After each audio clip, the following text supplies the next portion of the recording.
Okay, so hopefully more people will come and join.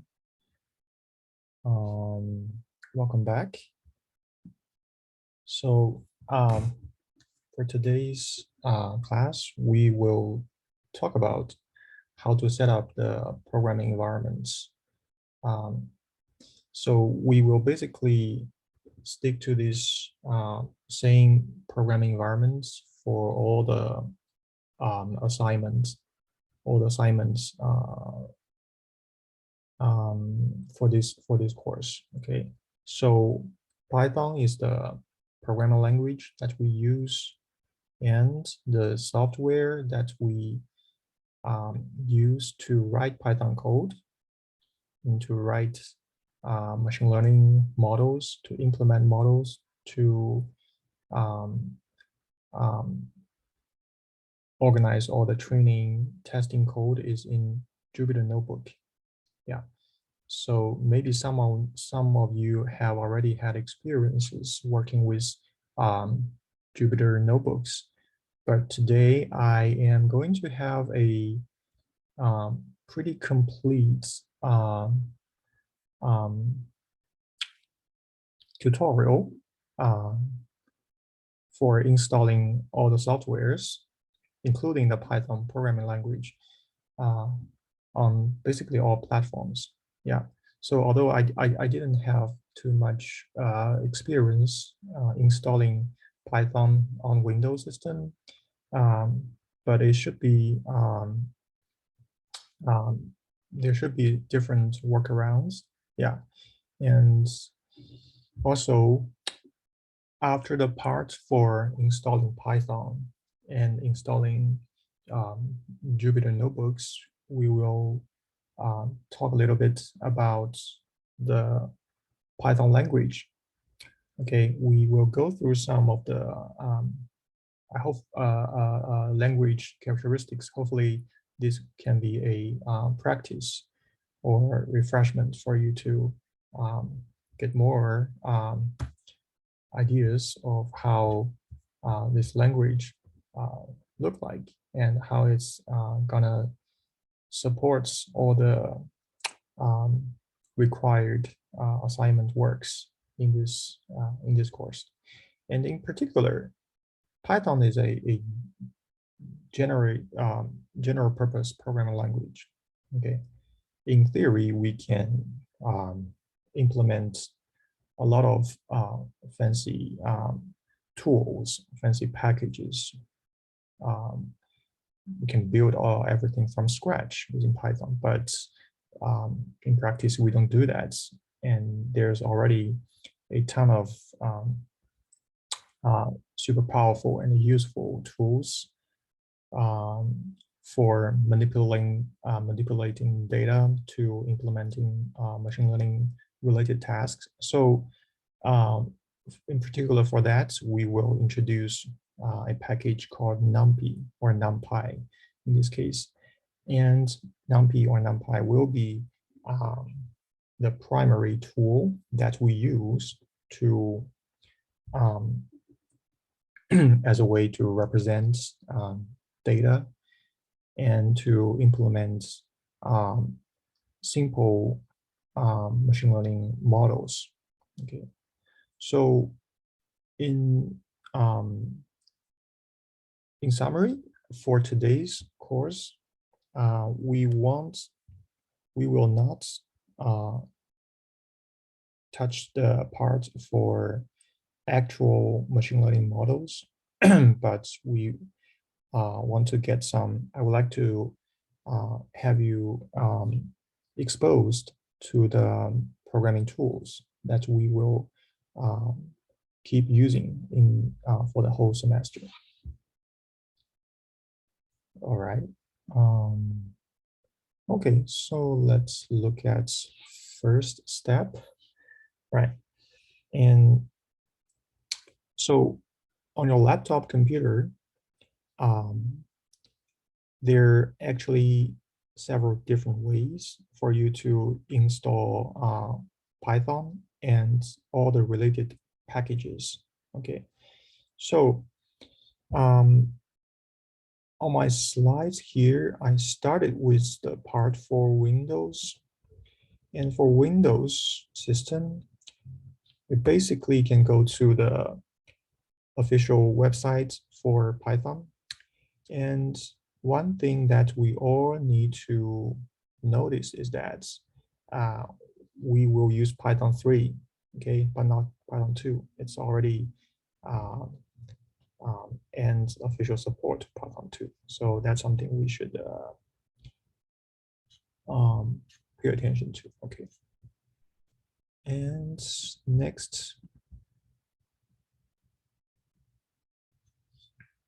if you're on Windows, you can directly go to the official website and download the newly released installer for Python 3 point something. Yeah, so here I said I used Python 0.7 plus as an example, but because the most recent release is already 3.10, okay, I think it will be no problem. Yeah, so in a more conservative way, if you use Python 3.9, then I can make sure that all the assignment code can run without a problem, because for previous masters, we used 3.8 or 3.9 without any issue. Yeah, I haven't fully tested on the most recent version of Python, which is 3.10. But I think it should be okay. Yeah, you can try that. And you can always have multiple different versions of Python on one OS system, on one system. So it's actually quite there are a lot of convenient tools to use to manage different different versions of Python. Okay. So the installation is straightforward. You just double click on your Windows system, and I would recommend you to check these two boxes. So the most important thing, you want to add Python to your system path. So by this, you can, after the installation is done, then you can call the command Python in your terminal window. Okay, so that will be an important step for starting the Jupyter notebooks in the future. Okay. Yeah, and there's another option on Windows that I would recommend you to do is to disable the path limits. Okay. All right. So that's pretty much it for Windows. After the installation is successful, then you can see that in your start menu, there is a new program called IDLE Python, and with the version numbers. So it's a shell that you can start to play with Python. But this is not the primary entry point that we will write Python code in this class.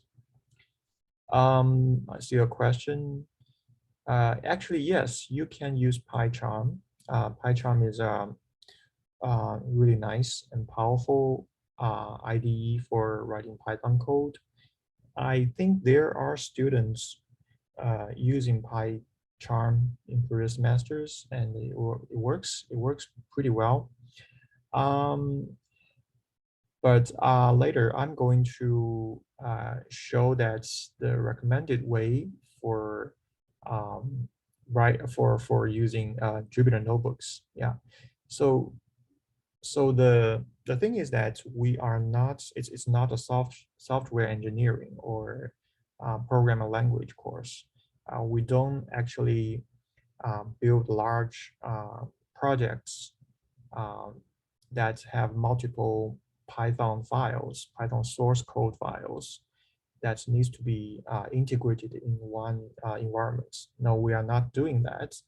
And all the code that we are most likely to write are basically exist in one Jupyter notebook file. And we can think of the one Jupyter notebook file is a collection of uh, multiple pieces of Python script. Okay, so it's not a typical software engineering project. So maybe using a IDE like PyCharm could be an overkill. Yeah, but it doesn't hurt uh, as long as it works, as long as the Jupyter notebooks can be successfully loaded in PyCharm. Okay. And for Mac and OS users, I recommend you to install a customized version of Python using Homebrew. And for Ubuntu Linux users, actually it provides a default Python 3 point something, but it's usually in a lower version number. And I would recommend you to install a higher a Python, a newer version of Python. Okay. Yeah, but I didn't list the tool that I used to use here. And so if you have problems, maybe you can talk offline or you can send me emails. Okay. All right. So next, here I list the third option for installing Python. Actually, this is an integrated solution, not just for installing the Python language for the Python runtime, but it's actually a distribution of Python packages, third-party packages like numpy, like pandas, right? So it's a pretty large software called Anaconda. Uh, Actually, its name is a typo here. There shouldn't be a DA here. Okay. So using Anaconda here, you can just one click install basically everything related to Python and the Python project. So you can see here actually PyCharm is also included as one of the optional steps here. Okay, so for Windows, I see the chat that it's downloadable from Microsoft Store. Okay, yeah. So looks like Windows is been more supportive to open source projects. So I remember it actually starts years ago when Windows 10 first released. There is a subsystem called Ubuntu in Windows, which is also usable. Okay. That's nice. Yeah. Okay. All right. So far here to this step, we have Python successfully installed. And the next steps are actually very important. Okay, having Python is not enough for the course requirements. We need to install actually a bunch of different packages. Okay, so the packages written in Python is managed by this command called pip. So pip is you can think of it as a package manager for installing, uninstalling packages under Python. Okay, and the most two important packages that we need to use is numpy and Jupyter. Okay, so if you go to your command line,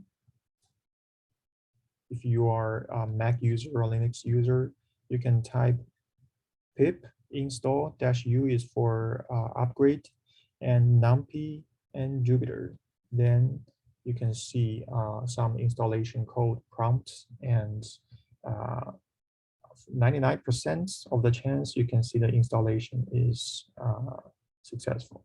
Yes, so pip install for Jupyter also works on Windows. Yeah, and I think numpy is a dependency of Jupyter. So if you only type pip install -u Jupyter, the numpy would also be installed by default. Okay. And after this step is okay, is done, then you can test it in your command line yourself by typing a command such as ipython. Okay. But this screenshot you see is a very old screenshots that I tried years ago. I'm not sure if this time, after you install Jupyter, the IPython is still included. Yeah. So for a complete demonstration, I think I'm going to run a real-time command line session after I have gone through all the slides. Okay. I'm going to show how the Jupyter notebooks can be called in the, can be loaded, can be launched in the command line window. Okay. So yeah, let's jump into the Jupyter notebook. Okay. So there's some basic command line or terminal commands that you need to use to better launch the Jupyter notebook or and for future assignments. Okay, so by go to any folder in command line, you can use the command on Mac and Linux. It's a command of cd to change directory to whatever folders you you want to get into, right? So for example, all the lectures for a previous course here is organized in my home directory and into the folder projects, subfolder CS596 and another subfolder lecture 2. Okay, so assume that under this folder, there is, it's a place where I want to launch a Jupyter notebook instance. Okay, so after entered or after going into that folder, I can then type in my command line Jupyter-notebook, or we can replace the dash with a space. Okay, I think that also works. Okay, sometimes after I don't think Jupyter-lab will directly work here because it may requires you to install it first. Yeah, so but the Jupyter notebook should always work. Yeah, and after you type the Jupyter notebook, then in the current command line window, there should be a lot of code rolling up, and you're basically running a web server, and that server takes basically your inputs. It runs a kernel, it runs a Python kernel at the back end, and that takes the input from the web interface and do the calculation at the back end. Yeah. So yeah, after you have launched the Jupyter notebook, a browser, which is your default browser on your system. In my case, it's a browser on macOS. It directly popped up.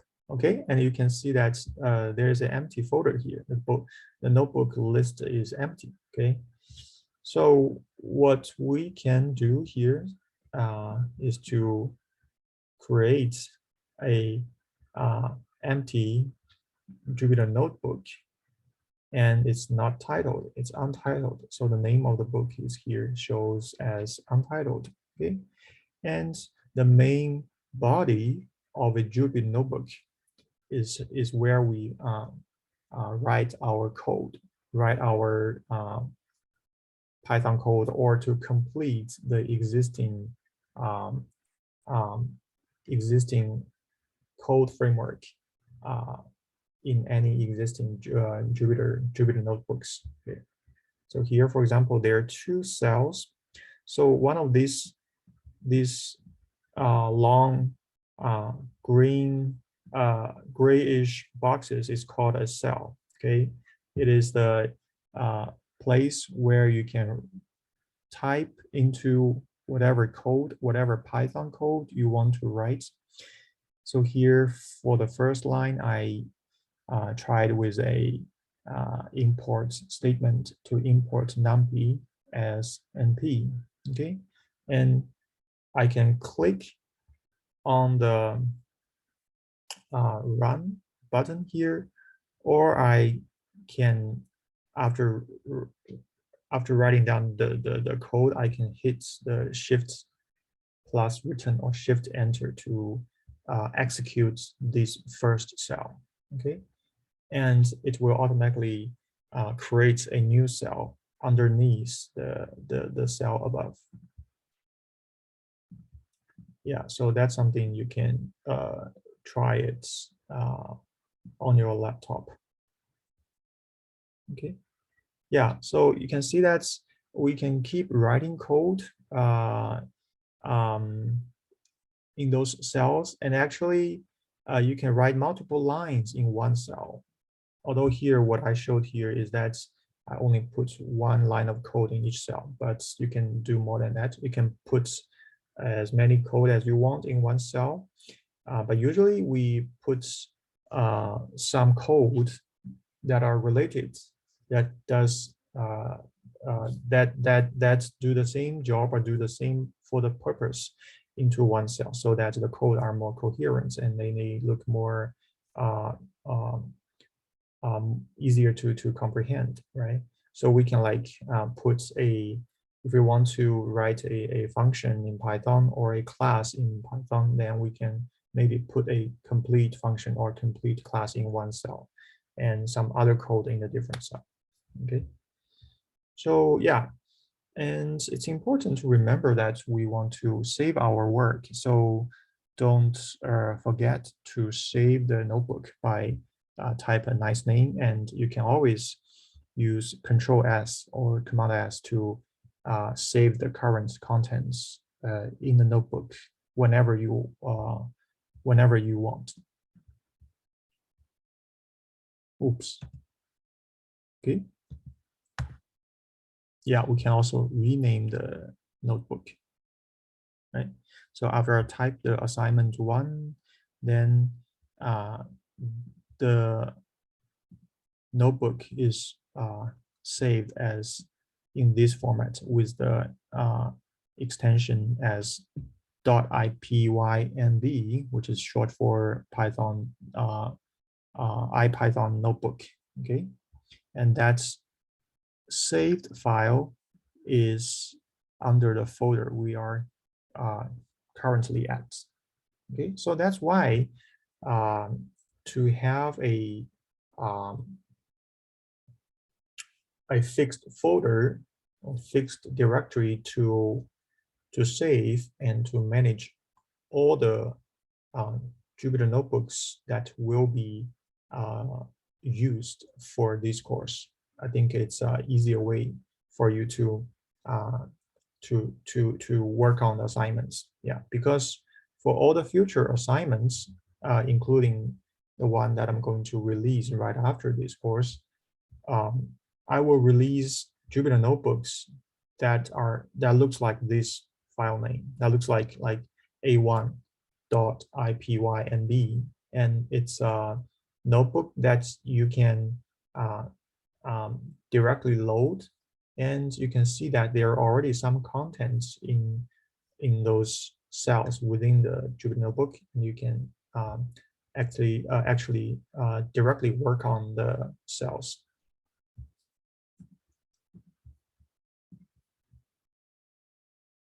Okay, All right, it seems that the first part for installing Python and Jupyter is already done. So if you have any questions, it's a good time to let me know now. We can put it in chat or directly unmute and uh, speak.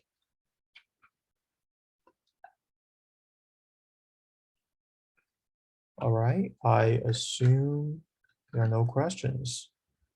That's good. Okay, so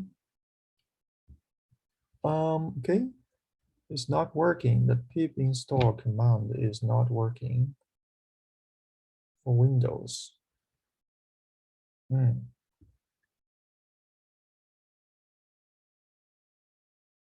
Run as admin.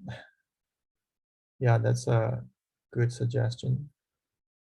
Or did you forget to check the adding Python to your paths when you, yeah, when you install the Python language?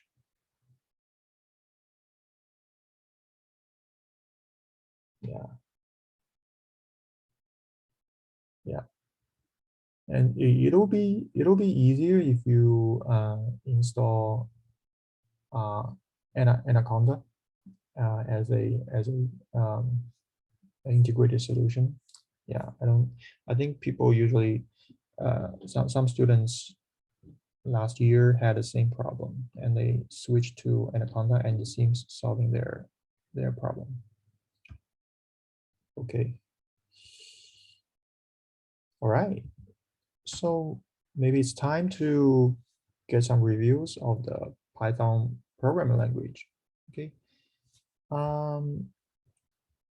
If most of you are already familiar with the programming language or even with other programming languages, this part will be quite easy and straightforward because it's just a quick going through for the variables, syntaxes, how to conduct basic operations, use the primitive operators in Python. Yeah. All right, so we're gonna quickly go through the slides here. Yeah, variables and names. So there are some restrictions on how to properly name variables in Python. So maybe we should not, for example, the hyphens, the dash is prohibited, and um, and a good naming convention in Python is kind of like a style that you use underscores to connect words if it's a long variable name, but that is not a fixed that is not a mandatory rule. You can name variables whatever styles you prefer. Okay. Okay, so that's a typically how variables and assignments are look like in Python. Yeah, and they are actually the variable names are actually case sensitive. Right, so case matters in Python. Right, and different types of variables. Okay, let's look at those built-in types. Okay, first. Oops. Right, integers, float numbers, booleans, and strings. Okay, I think we're gonna deal with all those built-in types very often in Python. Although we're gonna soon find that these are just the basic support to our to the machine learning world, and in order to handle larger data, especially data with higher dimensions, just integers or float numbers, primitives are not way far away from enough. Okay, but it's still useful to have a good sense of how those primitive types works. Yeah, the particular part that I like Python is that it handles strings pretty well. It supports Unicode very well, and also basically any kind of use cases are well documented in the official documents or in Stack Overflow. There are a lot of questions, all kinds of questions answered. Okay. So speaking of the type of um, variables in Python, I think the mutable versus immutable types is a critical distinction. Okay, and a mutable type is something we can modify in place. So for example, a list in Python, okay, we can access the elements in a list by a certain index, right? And we can also easily replace that elements in the list with a different value, okay? So that's why the list object is a mutable type of variable, right? We can modify its values, but the immutable type is not modified. And a good example in Python is tuple or tuple. Okay. So list is mutable, right? We can append elements to it. A tuple is not, okay, which we can never change. We're not allowed to change the specific values of elements in a immutable object. Right, that's something unique to Python, right? And other common primitive operators on the built-in types, these are pretty common, right? It's easy to go through arithmetic operations and comparison operations, Boolean operations. Yeah, so in Python, that's different from the C or Java is that we use the preserved keywords like or and not, right? Which makes the reading easier. Okay. So common operations like in, not in, and the way to access certain elements in Python is actually a very convenient style, I think. So this style that we put the index within brackets, within the square brackets, is a kind of a universal style, and not just for Python primitive types. For later on, when we introduce numpy, and for future classes after we introduce the package, the PyTorch package, we can find that it's basically the universal way to access a specific element or a specific slice or a subset for a data object. Okay. So for example, here, if we look at the example on the right, the S is a list here. We can easily access all the elements at basically any indices at any index positions. Yeah. So that's for indexing one element, and Python is flexible enough to provide a way to interact with the slices. Okay, that is a even more flexible functions of Python. Like we can access multiple elements by indicating the starting index and the ending index. So the unique grammar of Python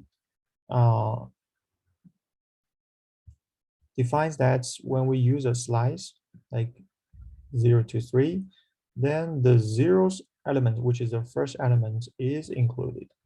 But the index 3 element, which is the fourth element, is not. Okay, so that's how the syntax goes. Okay, so do pay attention to this when you write code. Sometimes there could be bugs due with the out of boundary indices.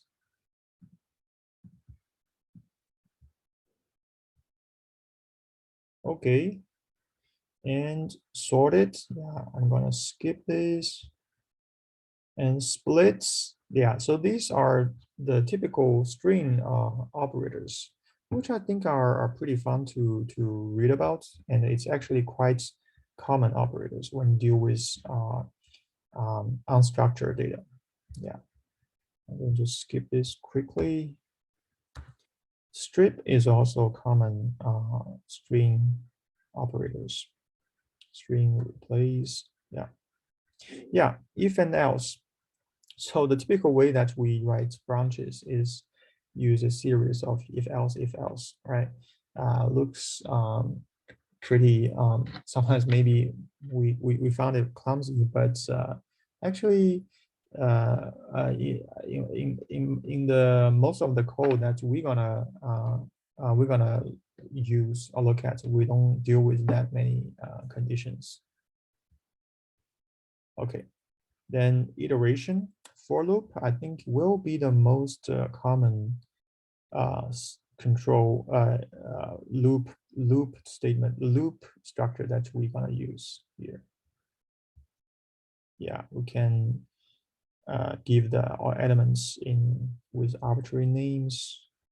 We can use the range, okay, right, with different range and the range of different steps. These are the very powerful functions provided by built-in functions provided by Python. Start and step. Okay. Yeah, we can combine the for loop with the slice syntax that we just introduced,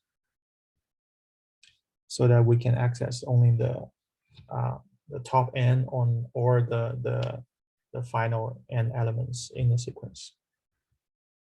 Okay, and personally, I find enumerator is a really useful built-in functions, which will make your array, your for loop return not only the elements but also the index for the element. So it's useful when you want to have the index information. Okay, so yeah, we have introduced the for loop so far. So let's think about the question of dealing with data. Because in the typical machine learning projects, our inputs and outputs are usually higher dimensional rather than just a single number, right? When we have a vector, right, which is basically a sequence of numbers, then we need to find a way or figure out a way to represent a vector in Python, right? So because we have only introduced the primitive types in Python, and obviously it looks like we can use the list or a list of lists to represent matrix, right? So in Python, if you write a with only primitive types of variables, then for a matrix like this, 1, 2, 3, 4, 5, 6, and 7, 8, 9 with 9 elements, then we can put each row or each column into one list, and then we place all those lists into a second layer list, right? So that is what typically the solution that we can think of, right? And if we do this in Python without considering other more efficient packages like numpy, then we will have a difficult time actually, even for accessing the elements, right? So think about our matrix variable, that a variable that saves the matrix, right? If we want to know access the element at the second row and the second column, which is 5, right? We have to write code like with a first pair of square brackets, right? Which is 1, right? Because we want to locate the first row, right? And we use a second pair of brackets, which is to locate the column index, right? Which is also 1, right? So that's already a lot of characters, right? And you can imagine if we have even higher dimensions, if we have a third dimension, if it's a cube, right?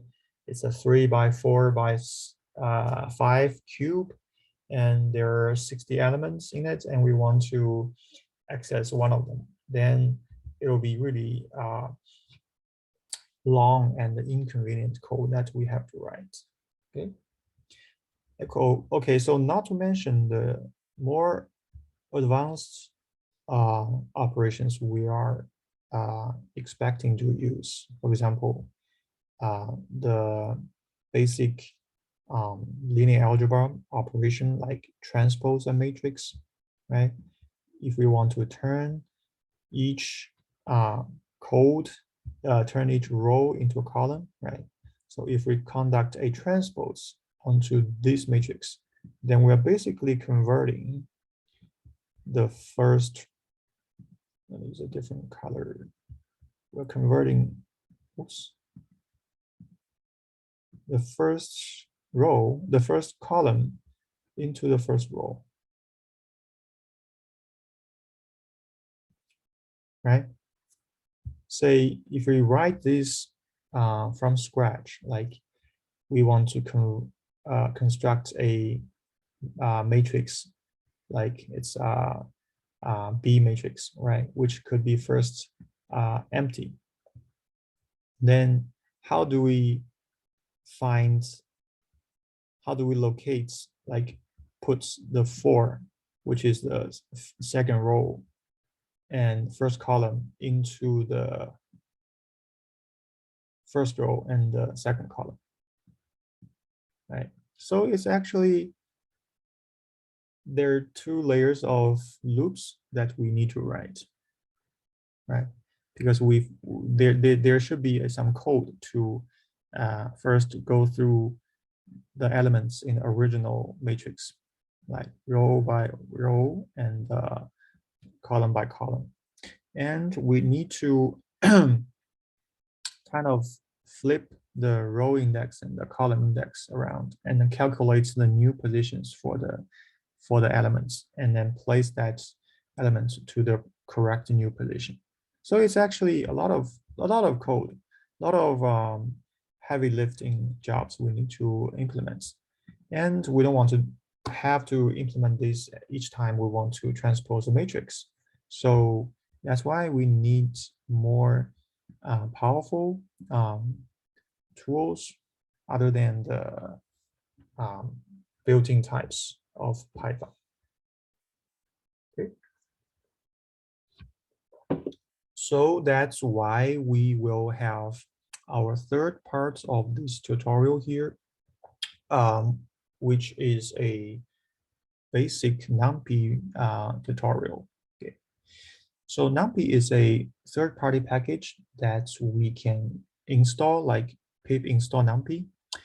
And it's so frequently used in the larger area of data science, machine learning, statistics, analysis, and so on, okay? So it has huge advantages over the built-in types in Python, like the list, like the primitive float numbers, okay? It saves memory, right? Saves computation time and provides a lot of highly optimized functions in linear algebra.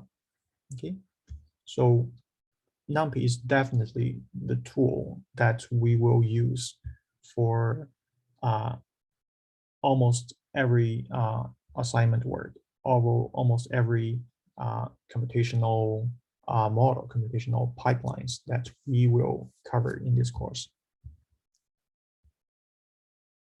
Oops. Okay, let's see. I think we already showed the code. That's how we import numpy, right?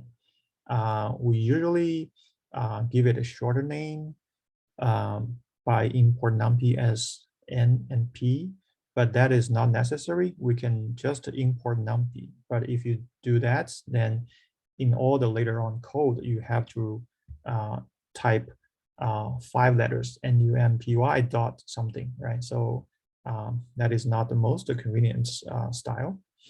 All right, so the basic data structure provided in numpy is array or ND array. So here, the 2 letters ND is short for n-dimensional, okay? So we can guess that they have some good support to multiple dimensional data structures, okay? So the first example here is that we can very quickly create a array or ND array, okay? Like we can provide a primitive type list, right? If we have some manual inputs like 1, 2, 3, 4 numbers, right? We can put it into a list, and the constructor of the array will recognize the type of inputs and create you and return a variable which is in the type of numpy.nd array. And if we print it, it looks exactly the same as the Python list. Okay, but this allows us way more convenient functions. Okay, so first of all, the example that I give here is called the vectorized operations. Okay, so it's one of the most important advantage over the primitive Python list. Okay, say we have created this array, numpy array 1, 2, 3, 4, right? For comparison, we created another list.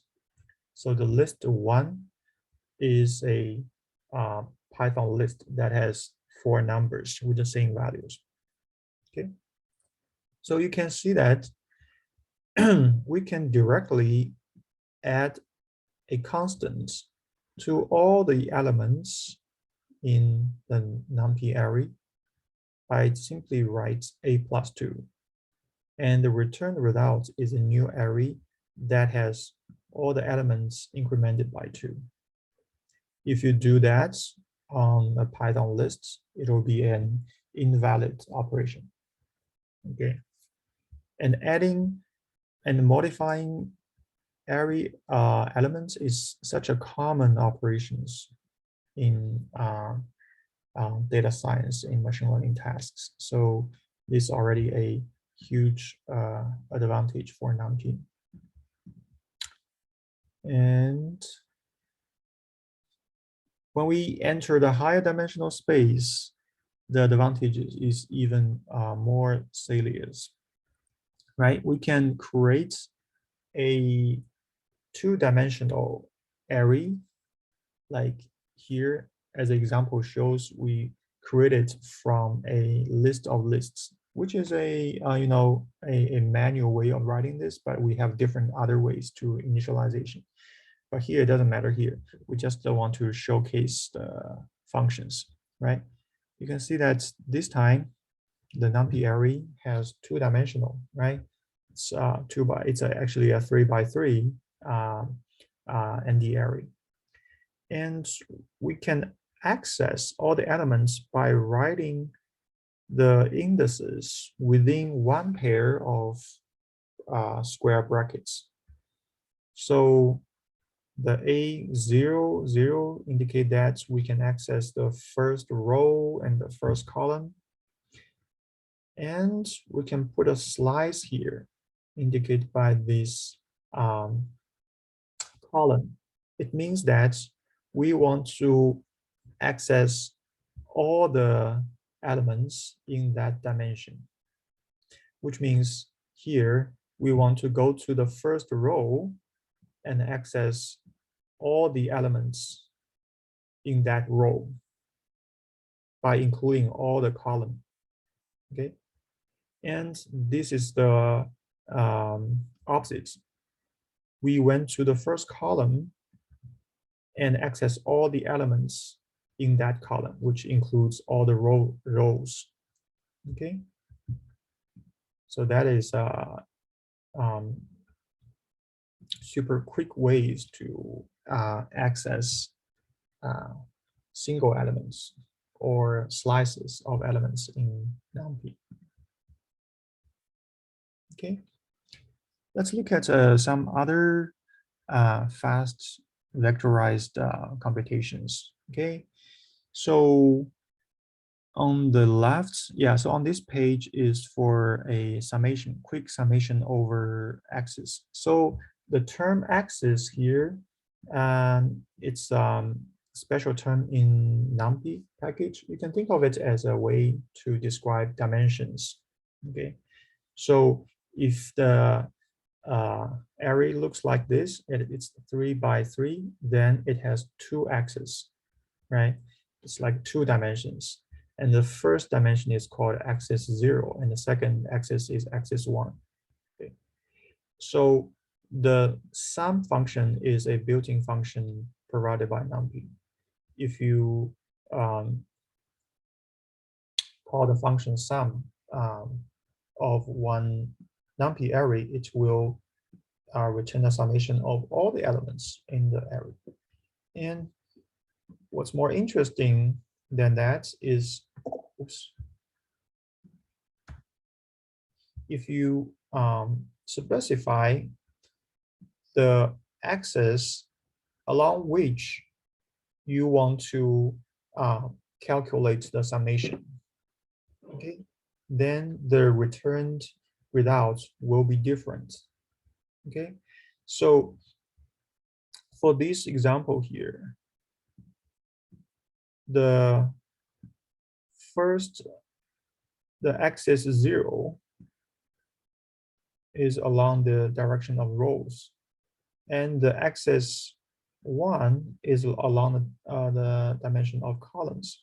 Okay, so it means that if we let the sum take the argument 0, then the returned results will be the summation for all the elements along that axis.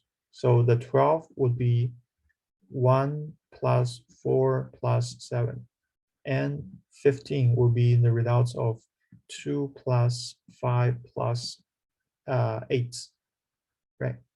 And if you change it to a second to the another axis, then the direction of computing summations is also changed, right? So the 6 now is the summation of 1 plus 2 plus 3, right? So it's the direction along the axis 1. So this is one of the most interesting flexibility of numpy package when you explore it with multiple dimensional data.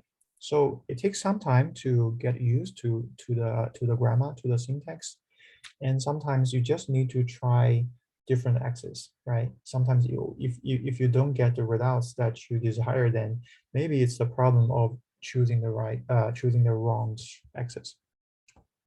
All right, and on the right of this page, it's actually some more advanced use cases. For example, it actually touches some of the key mechanisms of numpy. there's a argument called keep dimensions, keep dims. If we, I think it's defaults the false, set to false. If we deliberatively let it to be true, then if you look at the summation of the same on the same array, the result looks like 12, 15, and 18, which is the same values. But if you look at the dimensions, there's an extra pair of brackets here, which means that the shape of the resulting numpy array is actually 1/3. Okay, so there's an additional dimension remained. Okay, and if you don't do that, then the dimension would be 3 by nothing. Okay, so these two resulting arrays will actually have slightly different behaviors. Okay, but that's not something that we should immediately understand for these points at this point. Okay, I see a question in the chat. Okay. So yeah, a 3x3 matrix has 2 axes, and those axes are 0 and 1. Does Python always consider sum 0 to be the summation of columns and summation 1 to be the summation of rows?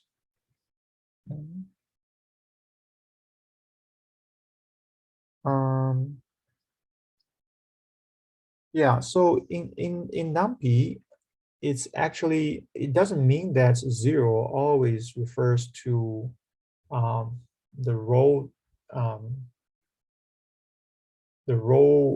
dimension. We call it a row dimension because that's how visually it looks like after we plot a 3x3 3x3 numpy array. Okay, so the first axis, let's say if the axis equals 0,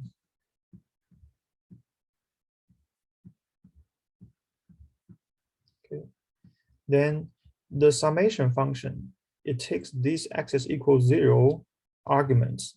Then what it understands, what it's trying to do in the internal calculation is that it tries to reduce these axes. Right? By specifying the 0 here, we would actually tell the sum function to reduce that axis. By that I mean we are actually reducing these axes. Okay, so the results would be only 3 elements, 12, 15, and 18, and those are the along the direction of the axis equals 1. Okay, and if we specify axis equals 1, and then the axis equals 1 will be reduced, which means the columns, all the elements 1, 2, 3 here, they will be shrinked. Okay, 1 and 2 and 3 will be shrinked together. Yeah. And if the elements only have 2 axes, then the summation, so if, for example, on the same example here, if you call a dot sum, oh, it's so hard to write code here.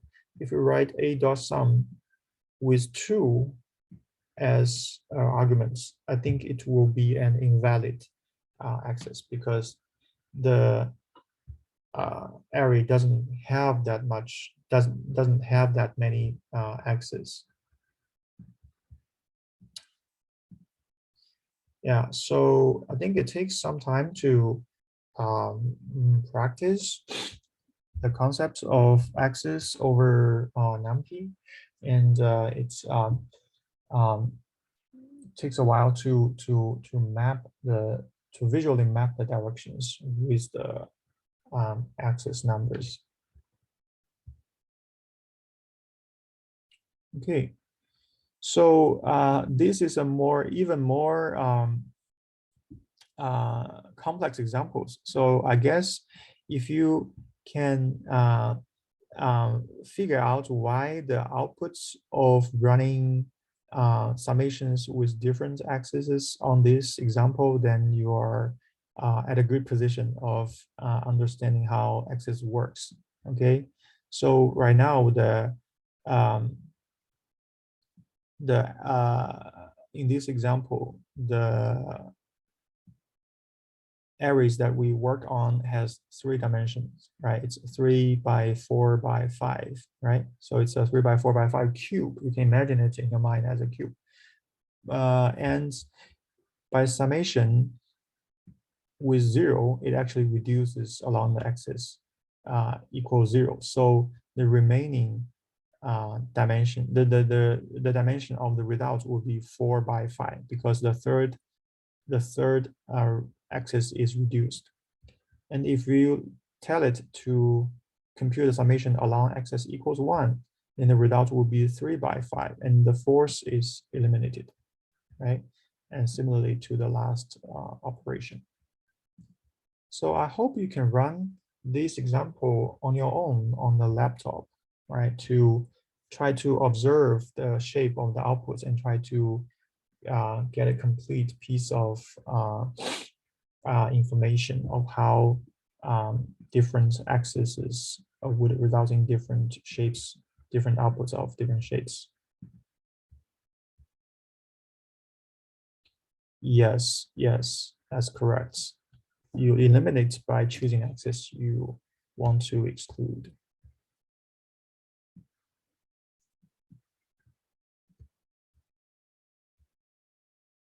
Okay.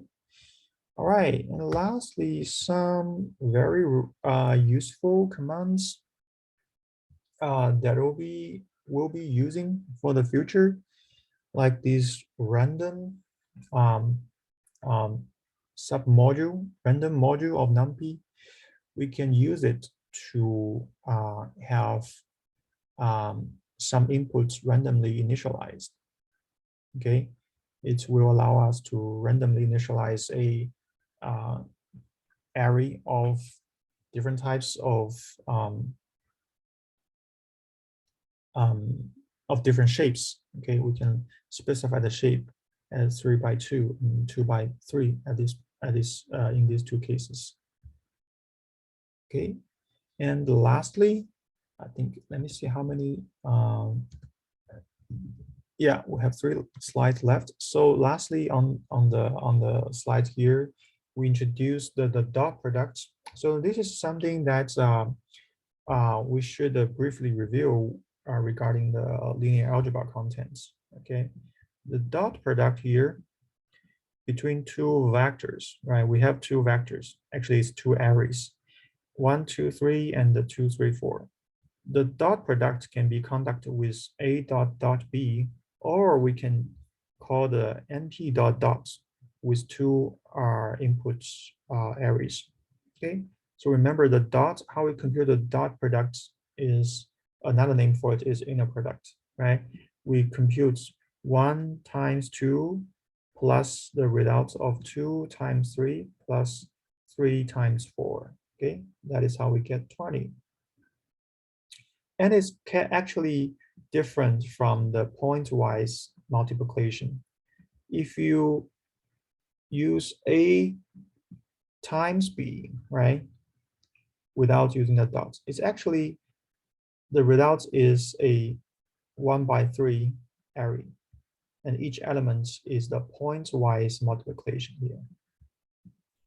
Okay, so that's something we're for sure to going to coming to across in the next lecture.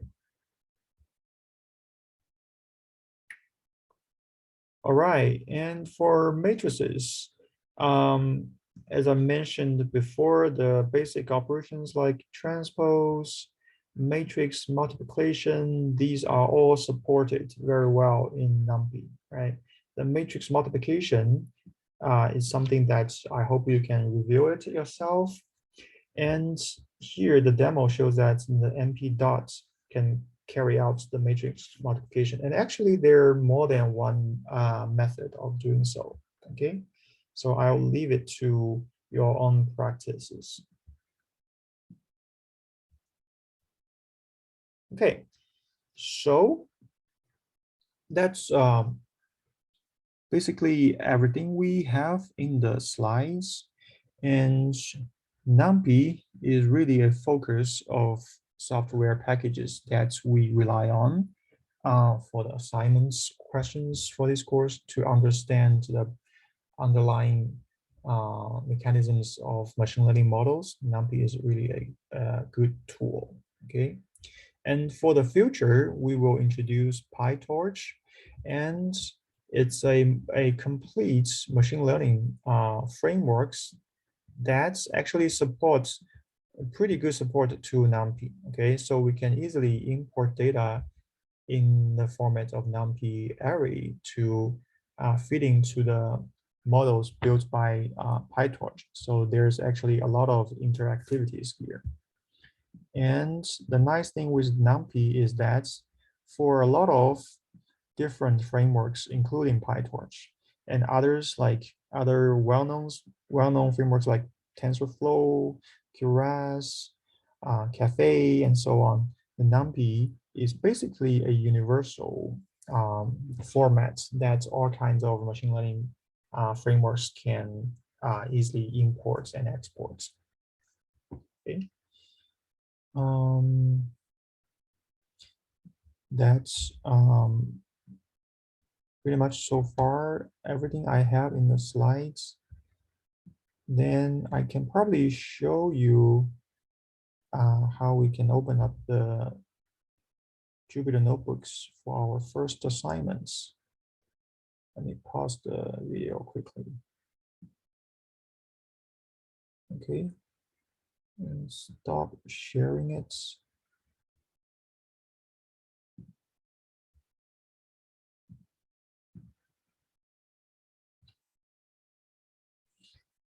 So let me quickly.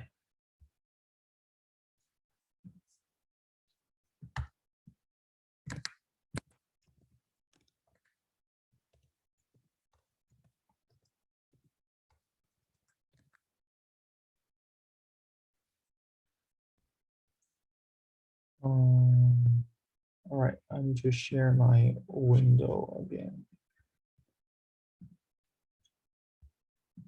Yeah, can you see this now? Oops. Okay, I am screen sharing and recording. Okay, so you can see that I have the assignments for the first assignments in the Jupyter notebook here. So there are multiple ways I can open it up. I would recommend you like to first of all to download this one and put it in whatever directories you want to save on the laptop, and then you basically go to that folder. In my case, it's like this. It's 549 spring here. No?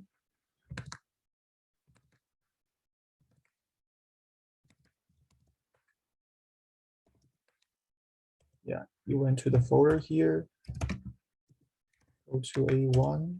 So right now you can see it, right? You can see the A1.ipynb here. And then you can call the command Jupyter notebook.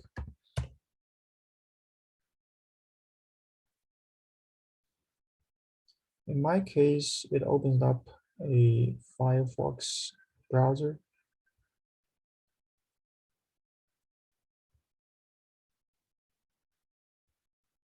Okay, right? You can see it, and when you click on it, that's assignments. So there are a lot of, not a lot of, but a couple of tasks you need to do it yourself. But basically replace those nums with the correct code. Okay, so after you execute this cell, there should be some outputs printed, and then you can examine whether the output is the same as the expected output listed here. Yeah, so it should. I would encourage you to make the comparison and submit after you have get the expected outputs. Okay, see your chat here.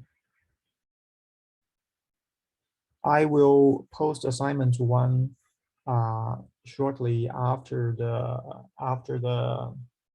this lecture ends. Yeah, I'm still trying to figure out how to add a Google Drive link or how to add a shared Google Drive folder to the Canvas, but I will not take too long.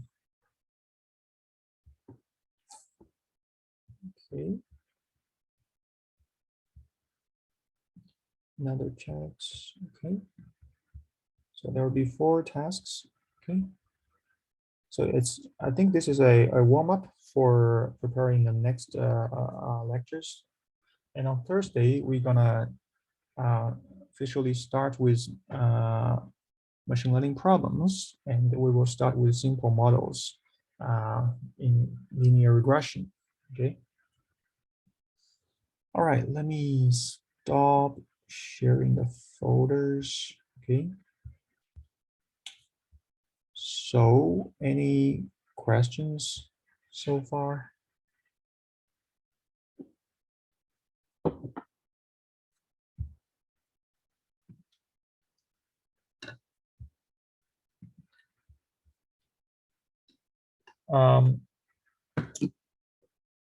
I'm thinking about having it due in a week, which is basically next Tuesday. Yeah.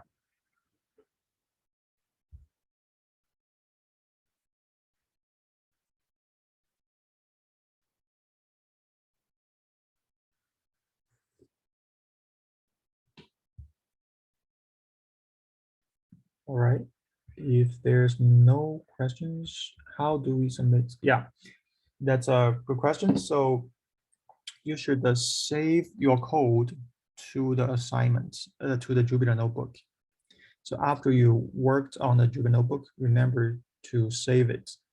And then you can submit the modified Jupyter notebook. Yeah, which includes your code in it.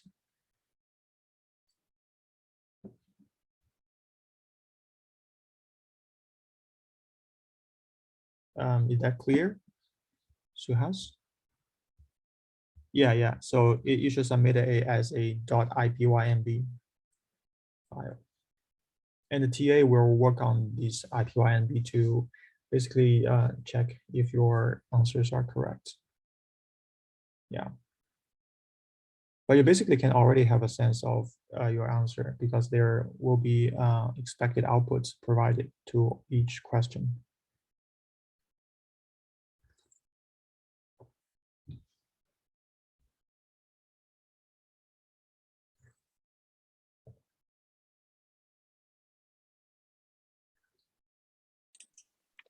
Are we going to, sorry, hi, are we going to have the assignment uploaded after this class, or I didn't see it on Canvas? Yeah, I haven't uploaded yet. I'm going to Okay, attach the link to it to publish the assignments. okay, all right. When do you know when it will be due? It'll be due on next Tuesday. Okay, thank you. Mhm.